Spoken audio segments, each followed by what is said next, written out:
Sa syudad sang Sipalay, Negros Occidental, mag-amay nga tuyo man lang kuntani magtabok sa suba, ginpaulanan sang bala, kausa sang pagpangluthang ginapadalman pa.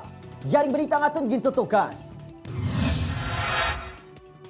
Nagaubog na sa tubig agud magtabok sa suba sa sitio Maabon, Barangay Kabadyangan, Sipalay City ang mag-amay sang hinalin nakabati isang asod-asod nga lupok sang pusil. Sang ginbalikid, diri na kang namutikan sa mga biktima nga ginapaulanan sila sang bala. Maswerte nga nakaluwas apang nakaagom sa madamo nga igo ang amay nga si Wilfredo Caballero, 65 anyos, kag ang bata sining si Donald, 29 anyos. Ginatudlo nga suspetsado sanday Boboy Vendersin kag Roger Pedrosa. Isa sa mga anggulo ang personal nga kaugot ukon ang pagtimalos. Apang tubtub subong, padayon pang imbestigasyon bangod nagapabulong pa ang mag-amay. Yung may mga hatred, ganyan, huwag kayong magtanim ng hatred para may iwasan natin yung ganito. Kasi pag magtanim ka na ng hatred, wala ka nang iisip din, kundi yung galit na.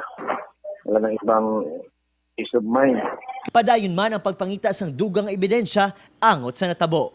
Upod si Reynald Castillo, Adrian Prietos. 1 Western Visayas.